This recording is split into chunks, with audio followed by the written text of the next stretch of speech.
welcome to another episode of Power On Podcast. Oh, wait a second. This isn't a regular episode of Power On Podcast. This is our new micro series, the Power On Podcast Portable. I'm one of your hosts, Sushi, and of course with me is the ever-loving, talented, real star of the show, Taylor. Yeah, I don't know about that, but yeah, so... How you doing, my friend? A little bit better. The foot's coming along.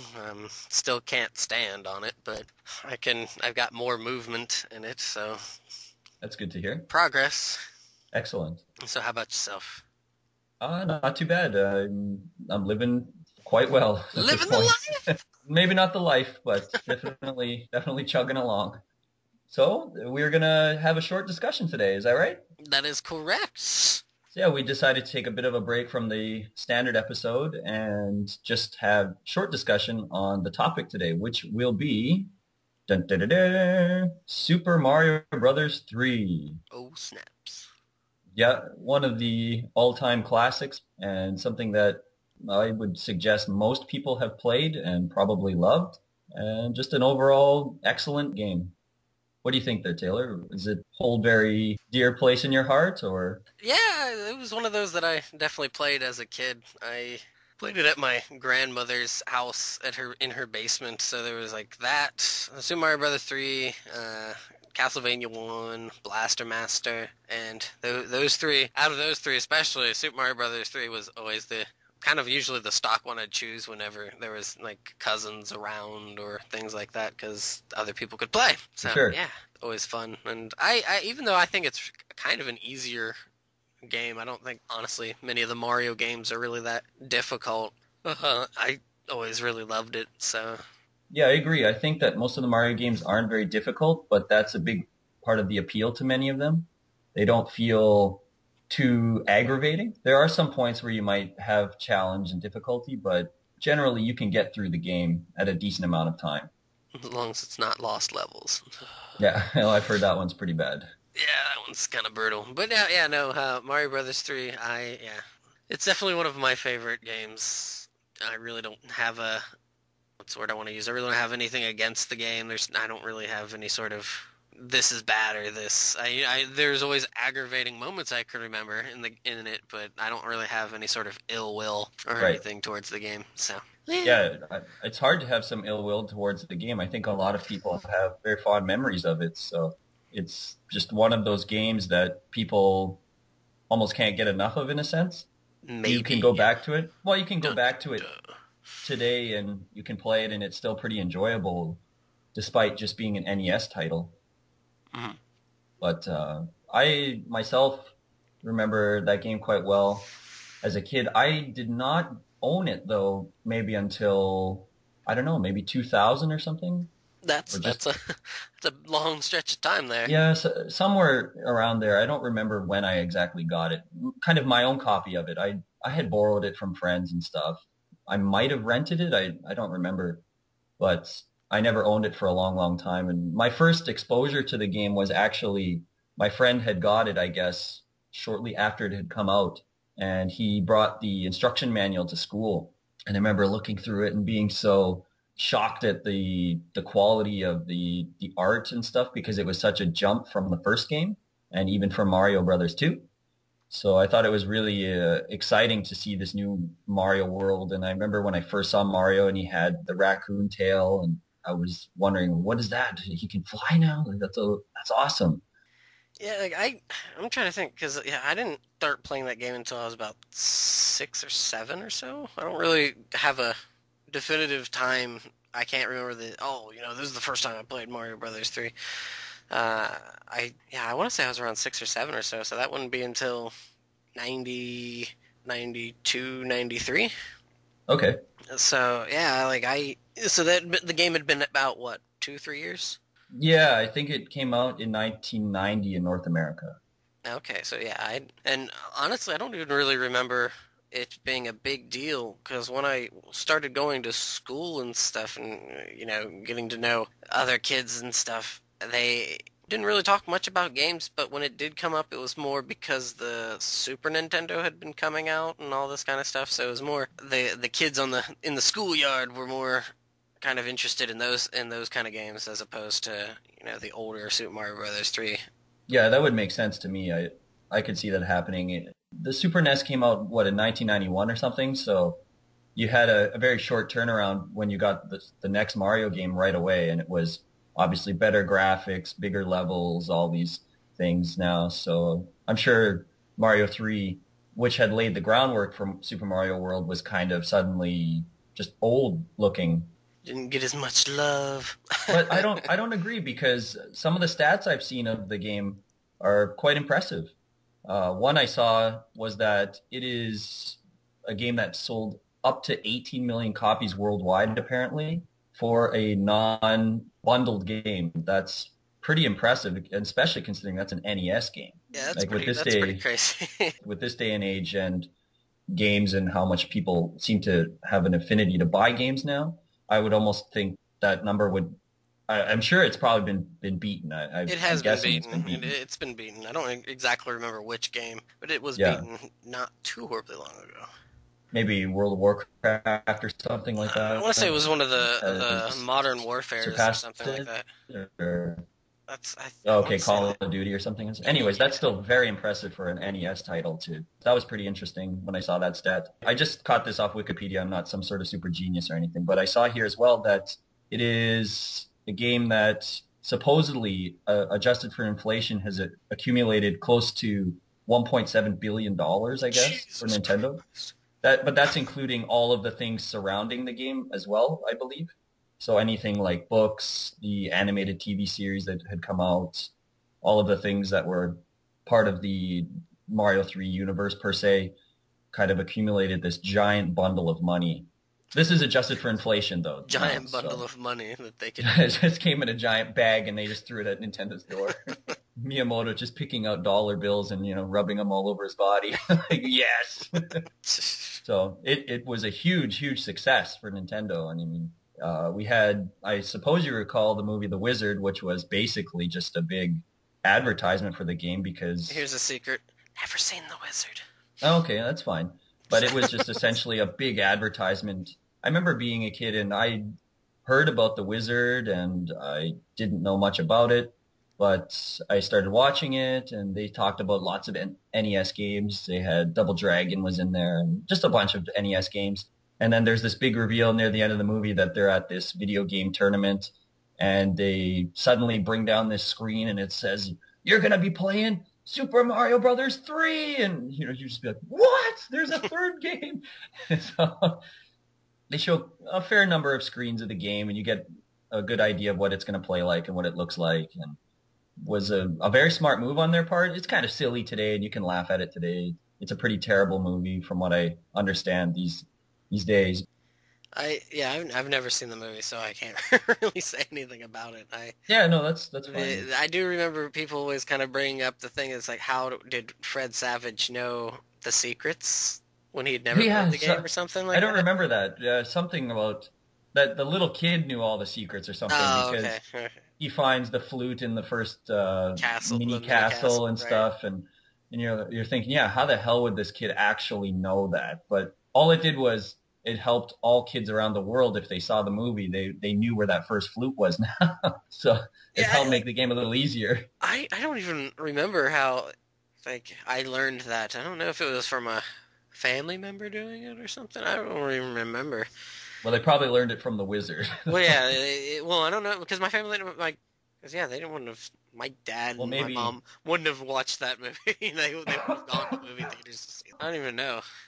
Maybe another friend told a friend or something, how the message is always spread like that.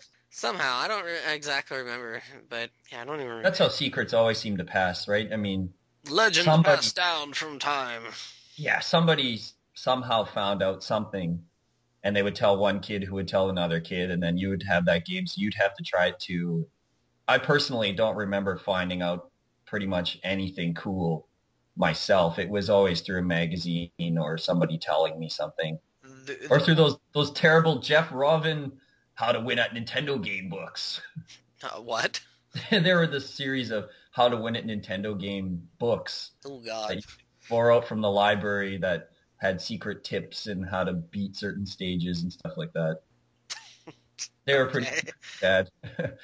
Press start to pause. Yeah. No, Um, they had some decent stuff in there. It's just they were, I don't know, very juvenile, I guess. I don't know. Amateurish. I suppose I'd have to look at them. I haven't seen them in a long, long time. So Well, I see. This one secret that I can think of that I figured out on my own was certain stages in each world. If you collect all of the coins, the ghost coin ship pops up right, and stuff. right. I figured that out on my own. Oh, But I could okay. never I can never remember which, like, after the third world. I don't remember if there's any, like, which ones go to what or anything like I that. thought that those were always just the stages that were moving, and you had to collect all the coins on the moving stages because it was so difficult. No, that's it is for the first world, but in the second world, I want to say it's the second stage, Oh, okay. where you right at the end there's that strip, that little long strip of water, and then you have to hit the P, and then you have to get the coins from all the blocks, Oh, okay. and so there's that one there. So I don't remember the world three off the top of my I head. just ignored those usually. I just did the first world one always, and then just ignored the others. They were so cool. Oh, it's a really cool idea. Just I guess I never knew about the other ones per se, so Uh, never yeah, really went to the effort. yeah, that was the secret that I kind of stumbled upon on my own. Yeah. Well, there were some good worlds in that game. There were I quickly jotted them down, at least off my memory. So the first one was that grassland.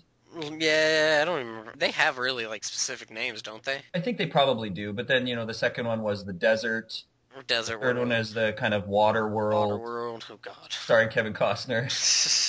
He was the boss of that airship. Oh yeah, totally. Him and his The pee fourth, machine.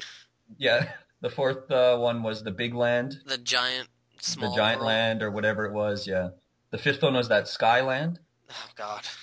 It starts on that small Flower island, World. and then Yeah. it goes to the clouds. The sixth one was that ice world. Yes, it was The seventh was that tube or the pipe, plant, the vine, pipe one. vine Yeah, world. whatever. Probably Pipeland is probably what it was. And then I think the eighth one was just called the Koopa Kingdom, wasn't it? Something. Well, it might have been a different name. Maybe, Might have. honestly, I don't remember the names. I just remember them as the locales Right. more than anything. My favorite was the giant one. I was always a big fan of the giant. Yeah, I think that as a kid that was for sure my favorite, and it made that stage a lot easier as well. Hmm. Just because things were bigger, it was so much easier to jump on them and move around. It was just a much almost simplified stage compared to world compared to the others. Yeah, like, I honestly, I don't know of anybody who really disliked that stage. Yeah, As I always said, dislike those stupid doors that could make everything small again. I'm back to the normal size, and you're Yeah, disappointed. You're like, oh, nah. I never use those. Yeah, I was always, like, peeved because it was World 4, and as a kid, I just wanted to go there, but I would forget to use the flute at Stage 1, or World 1. Yeah, And so when so I'd get to, like, World uh, 2 and I'd use the flute, it'd skip me to Worlds 6, 7, 5 and 6 and right, 7, and it's just kind of like, right. I was be Have so you, disappointed. did you find all the flutes? There were 3 different flutes. There was, let's see, there's The one the one in the castle. first, and then after you beat the first world, the first airship, and then where The is first the third airship one? doesn't give you a flute. The first Oh, they airship. get you a P-wing. So one of them gives you a flute. The other flute. Where is that? I thought so. I don't remember. Well, wait, doesn't Two. the desert, like the That's special. what you have to break those 2 Right. rocks. Yeah, yeah. That's the third flute. Okay. I'm drawing a blank too. Where is the third flute? The second flute. It's hidden somewhere. It's in Yeah, the memory banks. I don't remember. Yeah, it's really hidden in the memory that's bank. the P-wing. I never use them, so Yeah, I always just right there at the one of the early stages, isn't it, where you fall behind the right. It's 1-3. You fall behind the white block. right, and That's Lord knows where how people learned that one. That was that one. Yeah, jeez. I just remember somebody showing me that, and I was wondering what. Like, how would you figure that out? yeah, I think my dad showed me that one, and I was like, what? I'm so confused. I didn't know there was a third flute for a long time, actually. A friend had showed me that too, years and years after, that you could get 2 of the hammers to break down those rocks. Hmm. But that was a pretty good secret too. They were hidden well enough. I mean, It was nice because that area with the flute also had the first time you get the toad suit. You got the what? The frog suit or the toad suit. Oh, the frog suit? Yeah. Yeah. You could get it there, and I always liked the frog suit. I like it, but it's definitely a tough challenge. Trying to beat most stages with it if it's not a swimming stage. It makes the swimming stages really easy if you know what you're doing. Yeah, like I remember first getting that and not knowing what I was doing with it, and it can be very frustrating. Yeah, you can lose it pretty fast if you're not careful. Yeah, because it's pretty, what's the word I want to use? It's really, I have no idea. I don't even know what the word I want to use is. I can't think of it. All right. Let's move on then. Yeah. What is There's that a lot of word? good items in that game, too, that they were able to incorporate a bunch of new weapons and items. Did you have a favorite item at all, or? The Hammer Bro suit. Yeah, those, again, were also hard to come by. Those are very, very rare, but when you got them, hot diggity. Because you just saved it for Bowser at the end and just wail on him with it. Yeah, didn't it only just take one shot to the face? I don't remember. I thought it took a couple of hits. Maybe. I've only done it once or twice with the Hammer Bros suit. I typically just run through that stage. And, let him stomp himself to death. Yeah. Well, and that stage is weird because if you keep going to the top of the screen on that stage, you can keep kind of walking through walls. Well, there's that part where you can, walk through the... Well, there's right at the beginning almost where you can walk through where that candlestick is. Oh, I didn't know that. That really shortens that first part so you don't have to drop all the way down and then try to climb all the way back up. Uh-huh. And then there's that other scene where there's the Bowser statues that shoot the little laser at you. Right. You can also go up there and just walk straight across to where he is. You don't have to keep going through any more doors. There's a couple of times where you can do it, and you can basically just walk through all of the walls to get to him, basically. That's quite convenient. And it's just bizarre because you just kind of drop in and he's suddenly there and the music just starts. pretty strange. Just kind of odd programming that you can do that. But cool little tricks. That's a game that's got some really fun glitches like that make the game more endearing in a way and not frustrating. Other than that, or like swimming under the battleships, or those. I don't really know of any other major kind of wonky things like that. Yeah, I can't remember. I mean, you can use the power wings on that one flying airship. But that's not a glitch thing, though. That's just not necessarily a glitch, but it definitely helps that stage out a lot. It makes it a little bit easier to a little, because all you do is keep tapping A. That's probably my most hated stage. I really don't like that stage. Really? That flying airship? Yeah, it was a dreaded one, but I kind of welcomed the challenge of it. I thought it was cool. Yeah, I'm pretty lazy. I just skip that stage, like with the power wings. I'm just whatever. The one that I really disliked, especially in World 8, was the mini castle, where you had to time it, and it was kind of a puzzle to get through the certain P door. Oh, that was basically the last mini castle, right? Right. That was you have to drop onto that conveyor belt and you have to wait because the power switch is blocking the conveyor belt from moving, right? Or it's something where I honestly don't remember because I would just use the Q2 cloud and just skip over it. So yeah, fuck this, I'm done. I like that stage. My friend and I played that game a lot, and every time that stage came up, he would just give me the controller because he hated doing that stage too. Yeah, it gets pretty confusing because you're going through this door and then that door, and then you have to wait for the power switch to turn back off, or this and that. You need the raccoon tail to knock those certain blocks up with the tail, and yeah, it gets pretty complicated, but I enjoy that stage a lot, actually. I thought you were going to mention maybe in World 7 there's that stage where you need the Starman to keep running through the plant. I like that stage. That's a fun stage because those are really short because they're not very long. It's like, okay, and then you're done, and then you get, sometimes it's really crappy and it's just another Starman, but sometimes you get the P-Wing for your troubles. I don't think you get a P-Wing for that stage, though. I thought you did for one of them. I don't think so. Maybe we were talking about a different stage, but this is that one. It's that weird pinkish plant thing that you have to touch. Yeah, and you can't land on them. You have to keep on getting stars and stuff. Yeah, you can't really. Are you saying you can use a P-Wing to get through that stage? Well, you could, but you have to do that part where you have to slide under that very small gap. Right, but I thought there was one of those plant stages where you actually got a P-Wing for your troubles because there's two of them. I think that's in World 8, I believe. There's a stage that There's that stages where the hand pulls you No, down. because you only get leaves from those. Oh yeah, you only get leaves. I don't think so. I mean I played that recently and I don't remember getting a power wing for that, but I could be wrong. Could I just remember it was just a card stage. After you got to the end, you just got a card. I don't know. Anyways, one other addition that was cool was the Koopalings, the Koopa Kids.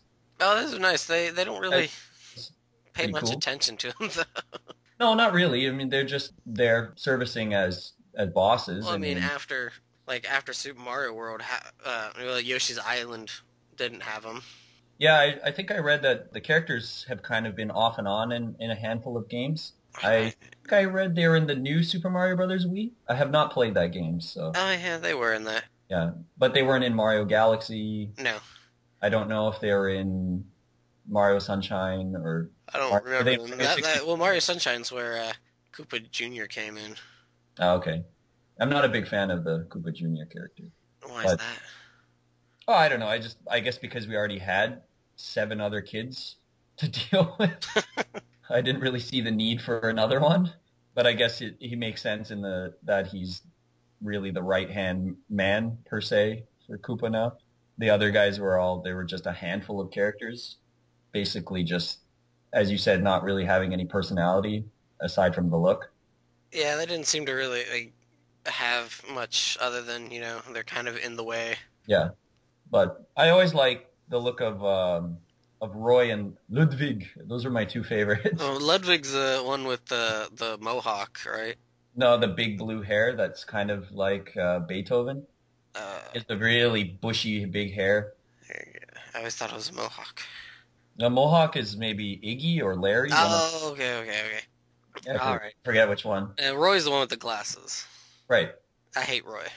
Yeah, he's the stocky one that always stomps. And Right, he was always a pain in the butt because, you get through all of the Cloud World, Sky World, whatever, and then you get to him and he's just obnoxious with his lardness, knocking things all over the place. Yeah, I don't mind him. It's Wendy and I guess Iggy. I think it's Iggy that has the circlets objects that fly. Yeah, I don't like those ones. Really? I thought those were very easy.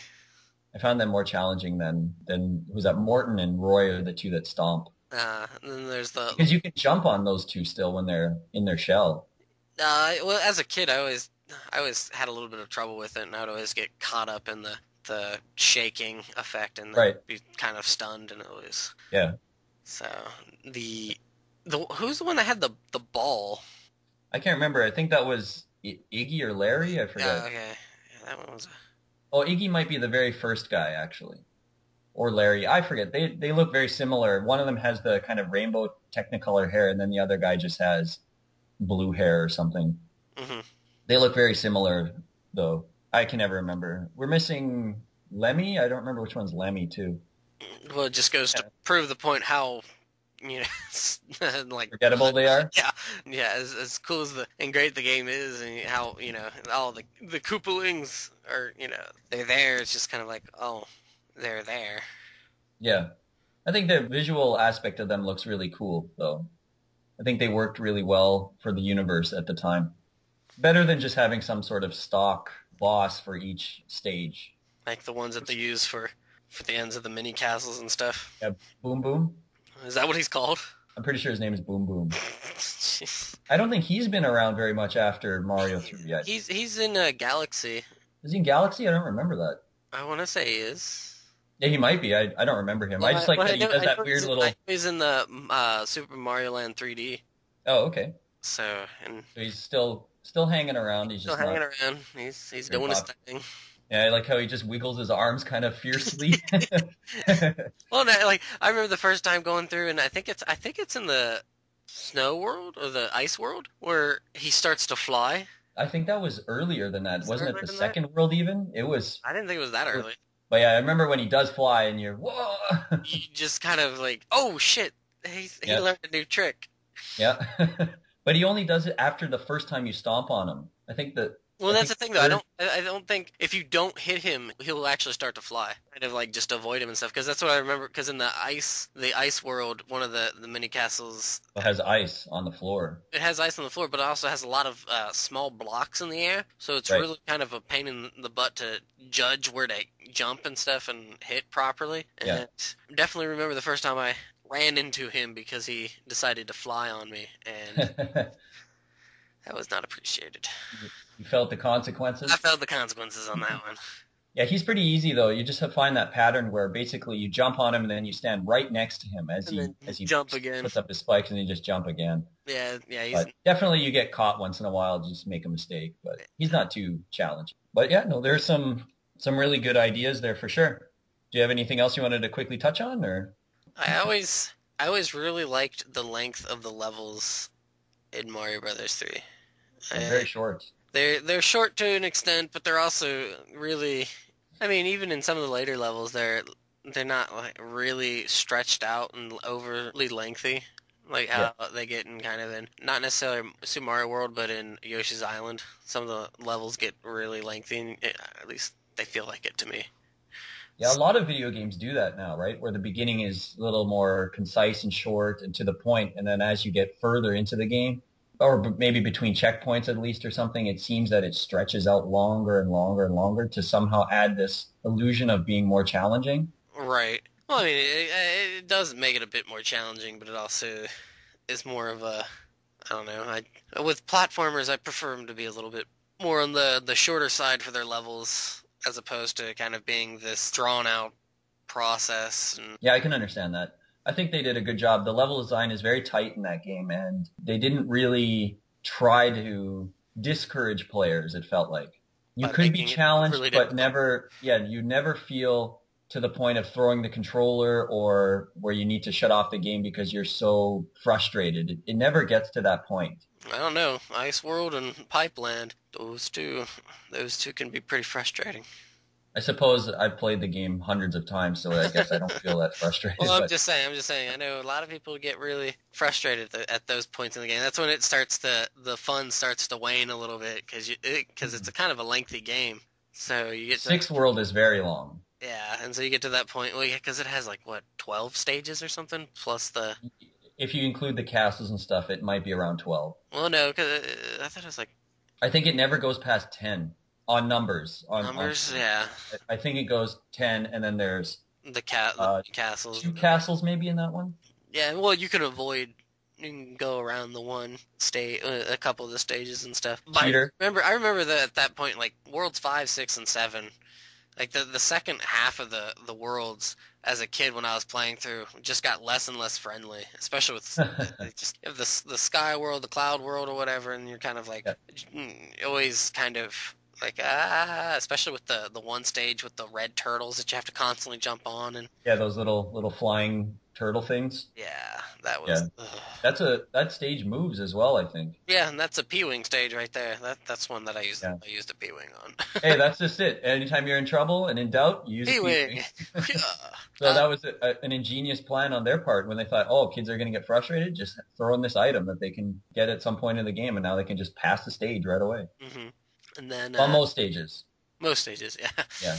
And then you go into the ice one. I actually really like the ice world. I never had really that big of an issue with it, other than the second mini castle. That one was kind of a pain in the butt. That wasn't so bad. But then you got into Pipeline, and Pipeline is just confusing. I don't know. Confusing is not the word I want to use. It's just that's the funny. It's just you get I would as a kid I would get to that world and just use the flute then and be like, okay, I'm done. I don't feel like going through that part and just skip to World 8. And World 8's not too terribly difficult. I mean, you have a lot of short stages with those hands that pull you in, and you have obviously some of it. I actually like. I like those too. Those are cute little kind of almost regurgitation of just putting in all of the Hammer Bros from the game and all of the cheeps, and those are just really quick stages that are actually rewarding. Once you get to the end, you do get the super leaf, so they're actually worth going through.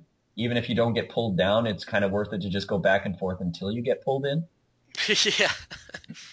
But some of the tank stages are a little tough, but what do you have? Only I didn't two think actual stages, I think. the tanks were that difficult as opposed to the first stage. Is it the first or second stage that has the sun? The angry sun makes its vengeful return. Vengeance. I think it's the second stage. The first stage has that sand pit that you come out of, Oh, okay, okay. and then it's got that annoying jump near the end with the music block, and you have to Wait, time it I thought that perfectly. was the angry sun. Yeah, maybe. I'm a little foggy right now, so it could be. Yeah, and that's what made it kind of a pain in the butt was because you're trying to make these jumps and the sun's there Yeah. being angry and trying to. I think you could still knock him out, though. I'm pretty Oh sure yeah, there was a you turtle can shell knock somewhere where you could knock him out. but I don't think I was just get to the point where you have so many P-wings and stuff. I'm like, okay, P-wing, just don't care. Yeah. Angry sun, go away. I didn't like that first Angry Sun stage as a kid because I couldn't figure out how to get past that tornado at first. No. I kept trying to run at it and just getting sucked up all the time, and it just spins you and throws you back. I Oh couldn't man. figure out that you had to really run full tilt at it and go for it. And then when I did finally get past that, suddenly, I had to deal with that sun, and it was not a very fun stage at first. I never had issues with that. The one that I had big issues with as a kid was the fish eating me. Oh, yeah, that guy was annoying too. Like not the first time you find him, it's not too bad, but the three. No, there's that one with the floating stage, basically, and you have to hit the block to put up the root vines up, and everything. right, the vines, Yeah. and you got to climb up and time everything. And yeah, he was pretty tough on that one. World 3, Stage 9, I want to say. Yeah, that there was Yeah, painful, sounds about right. because I think that's the one where you actually, I want to say that's the one where you have to get all the coins to. Oh, okay. That would make sense. And even when you kill that jerk, he just keeps coming back. Coming back for more. Yeah, he never dies.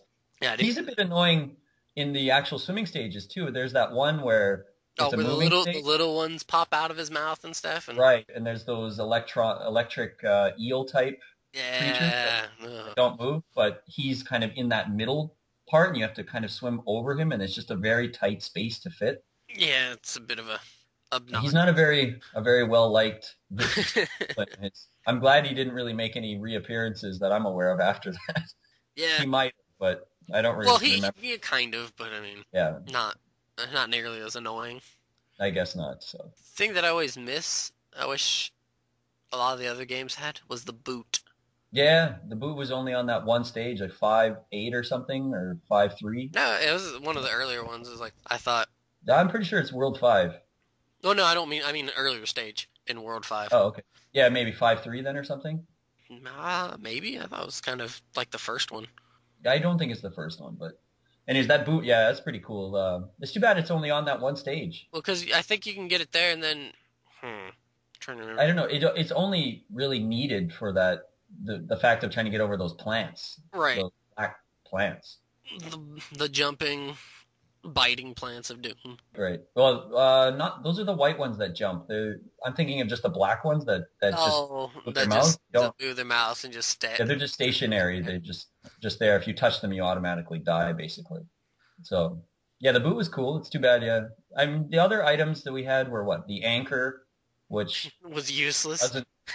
Yeah, I mean, because you probably went through every stage anyway, so the anchor wasn't really needed. Yeah, I loved the music box. like And not because box? I didn't want to fight Hammer Bros. I just loved the music. I don't know if you remember. It's kind I do. It's just like I song.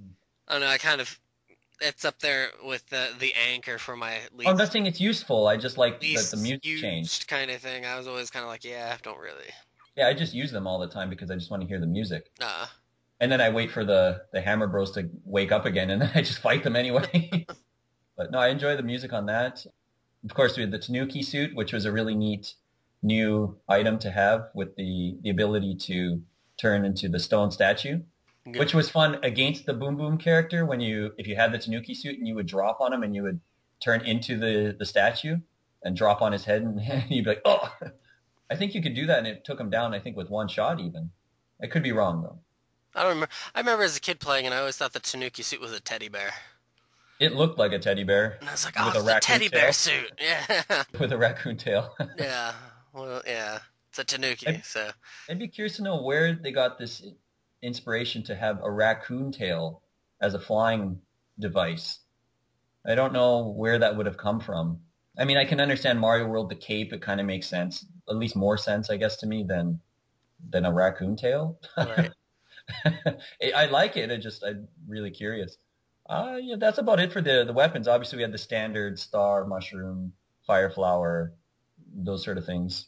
But yeah, how about did you ever have any sort of traditions with the game or anything to that effect? Did you ever have Not really. a Like, party night with the game or anything? Or no, I unfortunately whenever I played the game, it was either with my brother or a couple of friends that I did play with, but like I didn't play it with too hardly many people outside of like my brother when I was a kid, just because you know everybody was more interested in Super Nintendo and other those kind of games. So okay, those who I did play with when it came to the game weren't as good. So they're I'd be they're like, I would like be streamlining through the levels and stuff, and then the people that would play would be constantly dying and stuff. And then I would at like World 5 or 6 or something, I'm at like 40, 50 lives, and they have like 3, and it's kind of like, okay, guys, you just leave suck, it give to me your me. controller. So that's about it. I never really had any sort of traditions with it, or Did they always try to initiate the Mario Bros game then? no, Because they suck? I did that to my brother to piss him off more than anything. Like, and that was only when it would came to when I beat a level and there would be the mushroom item shop, and so he'd try to get to it, and then I would initiate the fight, and then yeah, he'd get pretty pissed at me for that one. Because you could steal the turn if you won, right? You steal the turn, and you can also steal their cards that they get from beating the stage, and so Oh, right, right. I forgot about that. so, Yeah, the yeah, so cards could be popped out. yeah, so he got really pissed at me for that sort of thing. Cool. So, Actually, we didn't touch upon the cards. I forgot how easy it was to continually get the star card all the time. I That never remembered the way you do it. I just ran and basically hit you just whatever. but if you run at it and the shape of the box, if you go on the left corner and you jump straight at that left corner, you'll always get a star. Oh, okay. You have to be running at full speed, and then you go right at that corner, you'll get a star for sure. And that really helped accumulate the lives really quick because you get 5 for having 3 star cards. And then the fireworks and all that. Yeah. Very satisfying when that happened. You feel awesome. Yeah, for sure. Yeah, well, I guess I did have a bit of a tradition going for a while there. I like to claim that I'm the first man to beat Super Mario Bros. 3 of the new millennium. That is my claim. Claim to fame. I could be wrong. I mean, but yeah, I used to play Mario Bros. 3 for 3 solid years there. I played Mario Bros. 3 on New Year's Eve. I went from 1999 to 2001. And the funny thing, a friend of mine, we chose Mario Bros. 3 to be the game because at the end of the game, do you remember when you finish it and there's that door Right. after you take out Bowser? The game essentially doesn't end until you push up on the door. You can just stand there and the game is just paused. It's basically frozen. Nothing happens. You can die on that part if you just jump in the hole. You can just stand there forever. So we would start playing the game around 7 p.m. The first year in 1999, I played by myself, but in 2000 and 2001, I played with a friend. And basically, we would just get to the end of the game. We'd start at 7 o'clock, and we'd do every stage, all of the spade card houses, all of those things. And we would just wait. It'd probably be roughly around 11:30 by the time we get to the end. And we just wait and wait and wait. And then, the countdown, 3, 2, 1, and then push up and we'd be like, yeah, we start jumping around. Just have a good time with it. So I like to claim that I was the first man to actually sit down and play Mario Brothers 3 and defeat it of the new millennium. I could be wrong, though. Considering my time zone at that time, I would have potentially been behind somebody else. But at least for my time zone, I probably was the first one. I don't imagine too many people were sitting at home playing Mario 3. But I did manage to get around to downloading it for the Wii because I don't have the cart right now. And I did do it again from 2009, the 2009 year to 2010 changeover. And then this past year, 2010, I was speaking to you actually that night. You mean night. 2011 to 2012? Sorry, 2011 to 2012. Sorry. Whoops. Time slip. Yeah, a little time slip there. So I've done it at least 5 times now, and it's kind of hard sometimes because different commitments, maybe going out on New Year's Eve or not even being at home, being in another country or something. But if I can, I try to do it because it's just a bit of a tradition for me. Yeah, definitely a lot more than me. I don't think I have any sort of tradition for it. I don't even know. Like, I don't even know when the last time I actually played the game was. Like I Oh, can't. sit down and play it again. Well, the thing is I've been seeing how my foot is. Like when I've been home, I've been just laying on my my futon. So Yeah. I don't know. I should play it. Sounds are awesome. I know I played it like a little bit of it briefly with the Wii collection thing, Mario 25th anniversary thing. I know I played it Super briefly. Nintendo version? Yeah, it's just the Super Nintendo Mario All Stars Sans Super Mario World. Okay. And yeah, I think I played a little bit, but you know, Yeah, I only play the original one. If I do the you're too uptight to have to do 8-bit. no, because I've actually only played a little bit of Mario All Stars. I've not really played too much of it, so not for any real reason. I just have not played it really. That's all. Fiend. One of those games again. I didn't really get around to buying until much later. So It's all good. yeah, I kind of just prefer the old hardware to be honest too. I like the NES controller for that game. It's too small. Just really, just comfortable for me, I guess. My personal opinion for Mario 3, I like the feel of the D-pad and the buttons. Mm. But yeah, so I don't know. Should we wrap that up then? Yeah, we should wrap it up. Nice. Up. So yeah, Like it's just a little, I guess, reflection. Yeah. Look back at Super Mario Brothers 3. A great game. If you haven't managed to play it, very highly recommended. More importantly, if you haven't beaten it, I recommend you beat that game. Yeah, that'd be a good point too. So just because I don't know if just because beat that game, beat it. It's a fun game. It's a fun game. So, but no, thanks for listening, everybody. Yeah, please leave some comments if you enjoy these shorter episodes. We'd love to do some more in the future, I suppose. So if you have some comments or criticisms, throw them out. Throw them out there. Lay them on the line. Yep. So beat us down with them. Troll if you wish. No, I do not condone that. So, on that note... Hey, I'm one half of the show. I'm telling people to troll. Well, I'm telling them not, so... You decide. The power is yours. Yeah. That was Captain Planet. I got that, but thanks for laying that out there. Okay. Thanks again, everyone, for listening. All right. And have a good day.